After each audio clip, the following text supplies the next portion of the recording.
Most buyers think of condos as the easiest way to enter the Ottawa housing market. They're usually less expensive than houses, they require less maintenance, and they're often located close to downtown and transit corridors. But the reality is, not all condos are the same. Some buildings are extremely well run and hold their value for future years. Others slowly accumulate financial and structural problems that honestly buyers only discover after they move in. Hi, my name is Jimmy. I am a local realtor here in Ottawa, and over the years I've walked through hundreds of condos with buyers across the city. Condos can absolutely make sense depending on your lifestyle and your budget, but there are certain types of condos that experienced buyers approach very carefully. The first category is what I call the condo trap. When buyers see a condo with very low condo fees, it often feels like an amazing deal.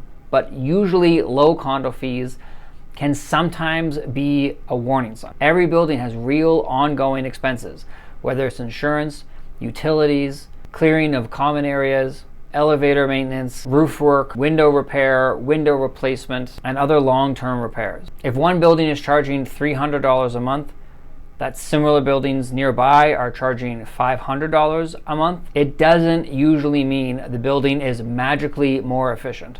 Often, it means the building isn't setting aside enough money in the reserve fund for future repairs. And when those repairs eventually arrive, the homeowners often receive what's called a special assessment.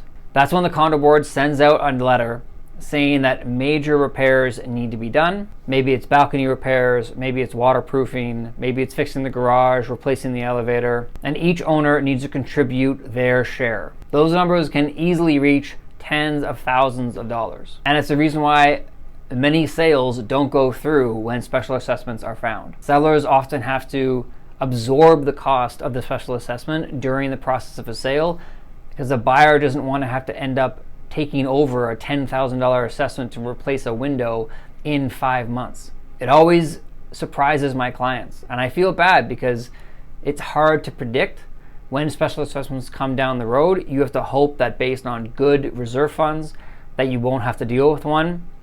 But when they do happen, it is always a shock because you think getting into a condo is the safest, most reliable way to not have to end up having to cover costs that you would normally have for a home, like roof, foundation, windows, wiring, plumbing, HVAC systems. And not all condos are like this, but every once in a while it does happen to certain buildings. On the other side of the spectrum, there are also condos that have extremely high condo fees relative to the price of the unit. I've seen small one-bedroom condos that are priced around $300,000 or $400,000 with condo fees upwards of $700 to $800+ per month. Once you add in your mortgage payments, your property taxes, and your monthly fee, your costs start looking similar to what it would be if you owned a small row home or a semi-detached property. When you get into that calculation, that's when you should stop and ask yourself if buying a condo still makes sense for you, especially if it's going to be one of your first properties ever bought. That's why it's important to definitely ask what the condo fee actually includes.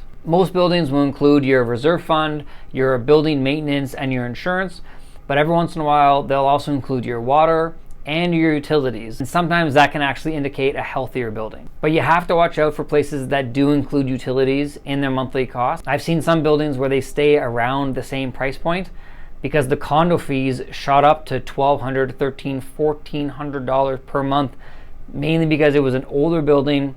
It had older heating systems, but they wrapped it all into the condo fee. Those costs really diminish people's ability to purchase it because the cash flow out is so significant when you add in your monthly mortgage, your condo taxes, your property taxes, and then your condo fee. So it definitely impacts your ability to get appreciation on your condo if your condo fees start increasing much beyond a reasonable amount. And that $1,000 range is often where people really start thinking this is beyond a reasonable amount. So the second category that people should pay attention to is condos that are in an aging building. A lot of the Ottawa condo stock was built around the 70s and 80s and 90s. Now some of these buildings are excellent and were built on solid concrete construction with large layouts and good floor plans, but some of them, especially the older ones, are going to be running into major updates just given the natural age of the building. So again, your elevators need to be replaced every once in a while. Your exterior windows, sometimes your exterior insulation and siding. The parking garages is a big one that needs to be updated that can cost a lot of money. Balcony restoration is another one that takes up a lot of time, effort, noise, and money. Those are not small repairs, and they can cost millions of dollars for the entire building to get done. But that millions is spread across all of the owners. So when we're looking at a unit in an older condo building, we need to think of it very similar to as if we were looking at an older house, because you want to understand what repairs are going to be coming down the road and to make sure that the building has an adequate reserve fund to handle them. Otherwise, you'll be shouldering the responsibility. So another category that buyers should think carefully about is layout. Some condos look fantastic in the photos, but are really awkward to live in. You might see things like unusual layouts, really long hallways, which is often a spot where we see wasted square footage, triangular shaped living rooms and kitchens that are like pushed into the corner, or you'll see a living room and it has a massive concrete pillar right in the corner, which takes away areas where you can't have a TV, you can't have an entertainment area, you might not be able to place your living room furniture the way you want it to be. So the designs of these newer ones might look better on paper when you're looking at a layout, but in practicality, when you get into it, they can make the unit harder to furnish and potentially harder to sell down the road. Outdoor space is another area clients might underestimate. Units without balconies or terraces can feel very different in a few months. The inside can look amazing, but you sort of forget that you might not have access, especially if you're looking in the colder winter months. You might not naturally want to even look at other places that have balconies because you'll never go out there in that winter month. But once the weather starts turning warm, that's when often those small differences of finding a unit that doesn't have a balcony to one that does can make all the difference. That's why rooftop patios aren't necessarily enough compared to having your own dedicated balcony or terrace. And again, when it comes time to sell, this is something that a lot of buyers consider, especially in the warmer months of the year. Now, buildings that include pools can seem great, especially ones that are indoors. It feels like, hey, you have access to a lovely pool that's been maybe heated for all year round. And some buildings, they are well used, but a lot of other buildings, they are under-serviced. And yet you're paying full price to maintain that pool. So before you buy in one of these condos that has a pool, ask yourself, is this something I'm actually going to use? Or is it just something that's actually going to increase my condo fee? Another factor that I find is often overlooked is the ownership mix in the building. Some condo buildings are heavily investor owned, which means a large portion of their units are going to be rented out. That doesn't automatically make the building bad, but it can definitely change the feel of the community. A building with a high number of renters and a high amount of turnover can just feel less stable and less residential. So one thing we like to do is when we're looking at a building, we find out what their bylaws are, and we also ask if the building knows what percentage of the units are owner occupied to tenant occupied. This gives us a better picture of the type of community we might be walking into, because if you want to own your unit and everyone else is around you that's rented,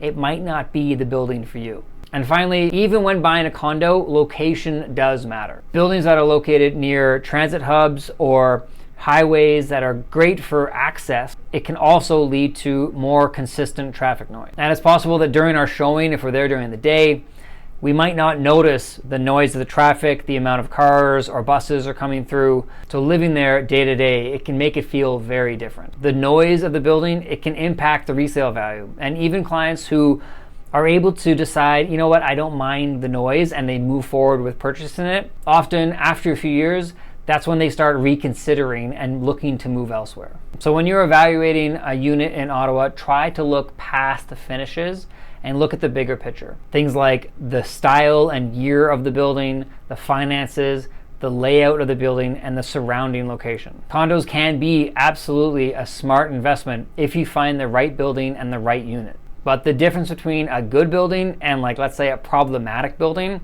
often come down to the fine details that buyers don't always notice on their first showing. If you're currently in the process of looking for a home in Ottawa, I've also made a video on the biggest mistakes to avoid when buying a house, and I'll link that below. And in the next video, I'm going to be walking through something a lot of buyers tend to overlook when they are house hunting. It'll be 10 horrible features you'll regret buying later. Because sometimes the biggest problem with a home isn't the price or the neighborhood, it's the features inside the house that seem fine when you buy it, but become frustrating once you actually live there.